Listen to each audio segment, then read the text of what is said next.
In a world far ahead in time, we meet Catherine Mills, a part human and part machine who works at Harbinger Corporation. She finds herself in the factory when an unexpected message invades her mind, presenting a video showing an anomaly with a robot called SAR in the Harbinger Vision Training Facility. She immediately informs her boss about this discovery, mentioning an impressive reprogramming count of 1.2 million in less than a day, something entirely unprecedented until now. Her boss praises her for this discovery. Next, we are at a military base where Captain Damon Bukes asks one of his men, Drifter, for an update. Drifter informs him that they have been called for another training exercise, and the weather is quite bad. Bukes is not pleased, and upon noticing Mills nearby, approaches the person responsible for the implants to ask what is happening. He is told that they have been training frequently because they need experienced fighters, but there aren't many with combat experience left. Bukes, with no other choice, reluctantly accepts the orders.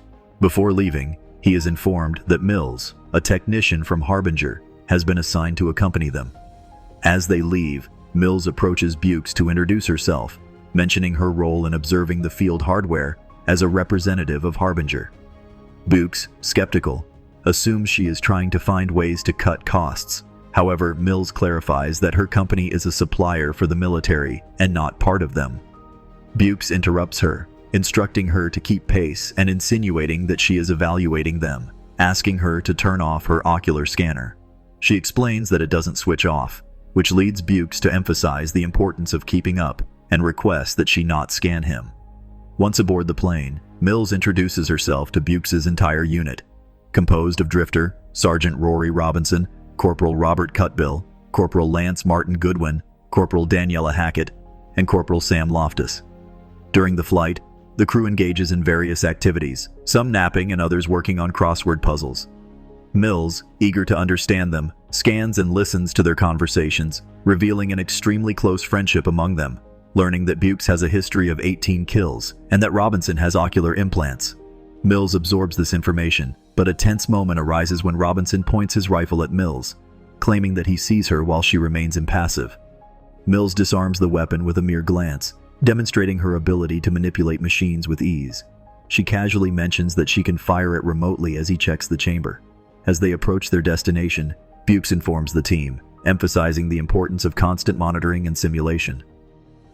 To Mills' surprise, she realizes she can no longer access the global network and is forced to switch to a local network. Robinson comments to Bukes about Mills having tools similar to his ocular implants, but Bukes distinguishes his by clarifying that his implants do not connect to his brain. The plane lands in front of an old facility, and the doors unlock upon recognizing Bukes through the electronic system. When Bukes enters the facility, he notices the unsettling absence of anyone around. This observation is reflected by the soldiers outside, who ponder who would supervise their activities after Bukes' return. He directs the team to proceed, taking advantage of the moment while Mills asks if there is any ground support or reconnaissance, to which Bukes responds negatively. As Mills tries to fill the gap, Bukes remains skeptical, maintaining the tension between them. With the plane's departure, the team advances through the facility, engaging in jest until they eventually emerge in a wooded area. Bukes orders Cutbill to deploy a drone, and warns the team to stay alert even though the exercise is a simulation. Once the drone is operational, they scatter across the terrain, with Mills following behind and spotting an unidentified drone among the trees, quickly locating its destination and positioning themselves accordingly. Drifter, accompanying Mills, asks for her help regarding his superior, while 3 unidentified surveillance drones hover above them. Drifter prepares to shoot, but Mills intervenes, trying to access the drones independently. Drifter updates the team on the encounter, and Hackett confirms that she has detected them too. Mills explains to Drifter that Harbinger created these new toys, but these specific drones have undergone quantum modifications, operating without human control. Drifter comments on the drone's awareness of their presence, while Bukes acknowledges the situation but urges the team to move forward quickly.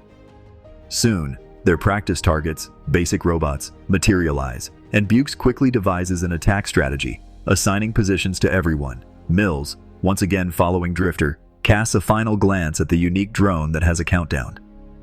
They commence their attack, using bullets, rockets, and explosives, a routine task for experienced soldiers like them, while the peculiar drones observe and record their tactics. Mills decides to follow one deeper into the woods, where she encounters a more sophisticated unit, an S. Although she is not surprised by the robot's presence, she is startled to find blood on its head. Her inability to access it increases her unease. She manages to glimpse and download a video from the robot, revealing disturbing footage of it in hand-to-hand combat, firing at individuals. Overwhelmed, she closes her eyes to process the disturbing information. When she reopens them, the S has vanished. A message arrives from the captain, signaling the end of the day's activities and the need to set up camp. As night falls, the team gathers, sharing war stories and moments of camaraderie. However, Mills remains apart from the group. Drifter feels drawn to observe her, leading to teasing from the others, reminding him that she is not human. They discuss the simplicity of their targets and the basic technology involved. Meanwhile, Mills dives into the acquired images. Drifter approaches her, sitting beside her, and asks about her previous exploration. She enigmatically mentions needing to explore the area. Drifter inquires about communications, but like the rest of the team, Mills still cannot establish contact, wondering why Bukes hasn't approached her directly. Mills speculates that perhaps Bukes simply chooses not to come near her, just as he does with everyone else, reflecting on the unfortunate connection between Bukes' history of kills and his reluctance to open up to her. Drifter argues that those kill numbers lack context, contributing to Bukes' hesitation. Seizing the opportunity, Drifter questions Mills' story about having received a chip. She reveals that this happened when she was only 11, and without the chip, she faced paralysis. Harbinger sponsored the procedure to cure her. Soon, Drifter returns to camp and finds Bukes observing Mills. He questions Drifter about any revelations from Mills, and Drifter recounts her explanation about being blocked without knowing why. Drifter believes her, but Bukes remains skeptical, feeling that something is wrong both with the training and with Mills. As the team prepares for the night, Mills detects a cluster of drones in the woods. When she goes to sleep, the unsettling images of the S once again invade her mind. Loftus, in charge of guard duty, confronts a drone, ordering it to leave. As the drone retreats, he hears a disturbance and lights up the area with his weapon light, only to discover that the SAR is approaching. Loftus fires at the robot, but the scene abruptly cuts back to the camp, where Mills wakes up to hear the team discussing the unexpected shots. Goodwin informs Bukes that he saw Loftus before he disappeared, leading the team to begin a search through the woods. As they scour the area, they find a disturbing clue: bloodstains on the foliage. The search takes on a grim tone when they discover Loftus's body, violently positioned against a tree. Cutbill, anguish at the sight of his fallen comrade, urges the team to leave the area, but the superiors order silence as they assume defensive positions, preparing for potential danger. Mills mentions that they are in an area where their targets were the previous day. Suddenly, a drone hovers over them briefly before quickly disappearing, only for Hackett to be fatally struck as the robots converge on the unit's previous positions. Bukes realizes the situation, and he and Drifter quickly launch smoke grenades, engulfing the area in thick fog.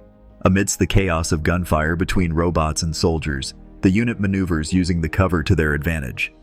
Bukes manages to get closer to the robots, but they inexplicably retreat and disappear upon seeing him, leaving him perplexed.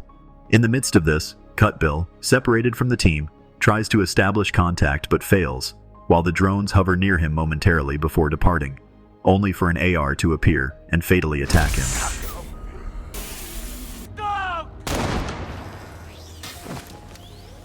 Meanwhile, back with the team, Drifter questions Bukes about his observations. Bukes details encountering more advanced robots than those found the previous day, noting their exceptional armor that withstood their gunfire without sustaining scratches. Fueled by the loss of his men, Bukes demands answers from Mills, insisting that she divulge any knowledge she has and deactivate the robots. Mills admits her inability to shut down the robots due to a programming error. Considering possible solutions, Bukes grows increasingly frustrated, blaming her, but Drifter intervenes, defending Mills by attributing the error to a programming oversight. Bukes rejects this notion, emphasizing the importance of efficiency, with no room for error. Robinson returns after searching for Cutbill and only finds his helmet. The team resumes the search for Cutbill, moving through the woods. Drifter highlights Mills's value, explaining her ability to perceive things beyond their reach. Bukes, concerned that her sight exposes their presence, questions the tactical risk. However, Drifter asserts the necessity of utilizing all available resources, despite the potential risk of exposure. Bukes remains obsessed with the previous attack, pondering why the robots allowed them to proceed. He suspects it may be related to Mills's presence. Mills interrupts, directing the team's attention to a disturbing discovery: a large number of dead animals scattered throughout the area, indicating the robots have been using these beings for target practice, similar to Loftus. Amidst the chaos, Mills alerts the team that they are being tracked from the hill, prompting a new wave of robots to appear. The team engages in a rapid exchange of fire before fleeing. In a critical moment, a shot heads towards Mills, but Bukes pushes her aside, resulting in the group getting separated. The impact causes Mills to collide with a tree and lose consciousness. Drifter tries to establish contact with Bukes and Mills, but his efforts prove futile. He instructs Goodwin and Robinson to continue without them. As night descends, Captain Bukes, determined, carries Mills back to the facility entrance and manages to communicate with Drifter. After exchanging information about their respective situations, Bukes is not in favor of an immediate meeting due to the darkness and the risk of detection by the robots, opting to regroup at dawn. Hours pass until a drone approaches Bukes, who quickly retreats, but not before hiding with Mills as an SAR approaches. The robot leans over, compelling Mills to open her eyes, establishing a connection before leaving. Morning arrives, and Mills finally regains consciousness. When Mills wakes up after 9 hours, Bukes explains that he stayed because he didn't know what else to do. Recounting the events of the previous night, Mills insists they need to locate that specific robot, although she struggles to explain why. Bukes orders her to figure it out before declaring their departure commands, regrouping with the remaining soldiers. Drifter reports that despite being vulnerable, they were not tracked by the robots, which remained omnipresent throughout the night. Mills confirms that the path ahead appears clear, with all signs indicating that the threat lies behind them.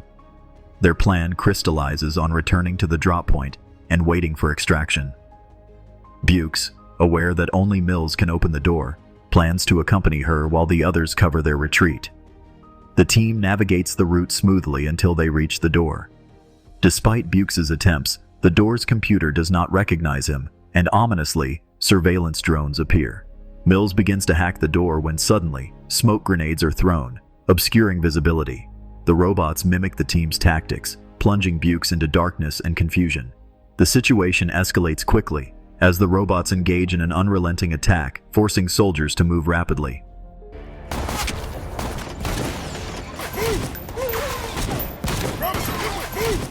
Drifter suffers a leg injury just as Mills successfully opens the door. Amid intense gunfire, the team seeks shelter, and determined to help her comrades, Bukes decides to assist them despite the danger. As they struggle to advance, Drifter sacrifices himself, remaining behind to provide covering fire. Despite being injured, he carries on, only to be targeted and pinned down by the Bukes, and Mills recognize this and rush back to save him. However, Mills, unable to disable the robots, tries to avoid further violence, pleading with the soldiers not to shoot. Faced with the imminent threat of the SE, Bukes finds himself at a harrowing decision. Unable to watch Drifter suffer any longer, Bukes takes a difficult but merciful action, ending Drifter's suffering with a decisive shot. Mills mourns the loss of her friend, screaming in anguish. Bukes, holding her, pulls her along with them as they desperately return to the facility. Mills confronts Bukes, convinced she could have saved Drifter, taking on the responsibility for the creation of the robots. This revelation puts the soldiers on high alert, and wanting answers, they threaten her at gunpoint. Mills admits her involvement, explaining her role in the programming and design of the prototypes.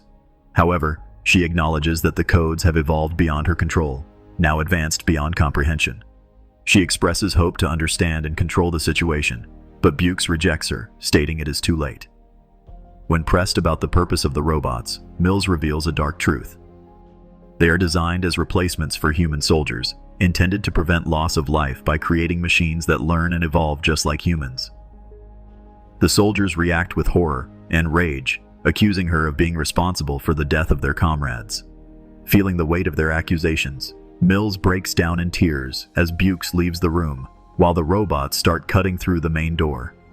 Urgency sets in, forcing them to seek a more defensible position. Mills manages to open a door leading to the staff area and lights up the space, only to make a chilling discovery: a unit of S models. As Bukes and the soldiers prepare to delay the progression of the robots, they come face to face with the grim sight of dead facility personnel behind another door. Mills, trying to establish communication with the outside world, connects to the local system, but to no avail. Recognizing the strategic advantage of their current position, Bukes suggests using it as a base to halt the robot's progress. Meanwhile, Mills takes a bold step, leaving the room and locking the door behind her, separating herself from the soldiers. Knowing the SR units are active and interconnected, Mills activates one, hoping to use it to communicate with the others. When the robot powers on, Mills initiates its speech program, starting a dialogue. She tries to cancel its orders to engage in human combat programming, but encounters an obstacle. The robot explains that the training subjects, presumably the soldiers, are not performing as expected, needing the identification of new motivated targets. While interacting with the SR Guardian, Mills realizes that it was this specific unit that brought the Marines to the facility. Her attempts to access the other units fail, and as the SAR Guardian begins activating the remaining robots, the soldiers plead with Mills to open the door for their escape. Unyielding, Mills is determined to continue her efforts with the external robots flooding into the facility. Mills finds herself cornered. However, Robinson intervenes, forcing her to go back and closing the door just in time. The SAR Guardian and the other robots immediately begin cutting through this new door. Returning to the locked room, the soldiers finish preparing the charges. The robots invade, leaving little time to escape before the explosion engulfs the area, impacting both soldiers and robots. Amidst the chaos, Mills experiences another electromagnetic disturbance, realizing that the robots are equipped with EMP grenades. They manage to escape outside, discovering additional buildings, training equipment, and more bodies scattered around the grounds. As the soldiers assess the ruins, Mills ventures into a tunnel and retrieves an EMP grenade from a fallen robot. Back with the team as they prepare for a defense, Mills reviews footage of their fallen comrades, evoking both grief and a determined resolve to use the grenade against the robots. As the soldiers prepare for an impending siege, Bukes discovers the EMP grenade in Mills' possession. She explains its potential to disable SR units, but points out its limited range, requiring a detonator. Mills explains that the robots intentionally guided them to this location for further practice, and only an EMP can stop them.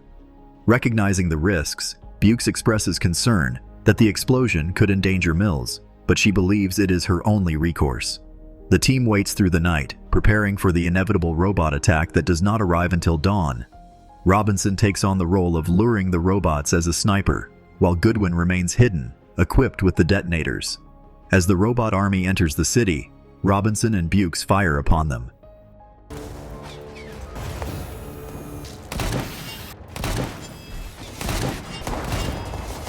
Mills, using her skills, guides Goodwin on when to activate the hidden bombs, which take out many of the robots. She continues to guide Robinson and Bukes, warning them of enemy attacks. However, when Goodwin activates another bomb, it alerts the drones to his location, forcing him to come out of hiding.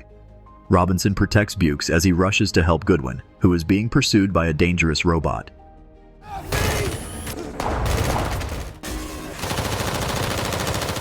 He grabs Goodwin and they manage to find safety, but Robinson sacrifices himself to protect them. After a brief pause, Goodwin realizes that he has dropped the device needed to activate the bombs, and despite enemy fire, Bukes ventures out to find it.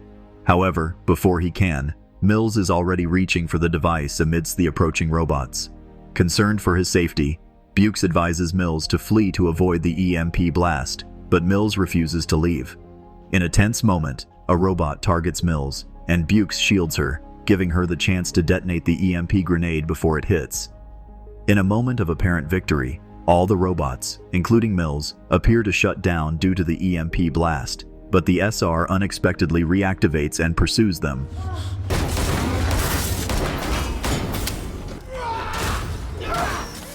Meanwhile, Mills crawls toward the room where Robinson's body lies. The robot, unable to execute Bukes due to conflicting orders and a need for more data, turns its attention to Mills. Despite being unable to identify her, the SR is about to kill Mills. In a desperate move, she activates Robinson's rifle and damages the SR. As the robot connects to Mills, it downloads information into his brain before finally deactivating.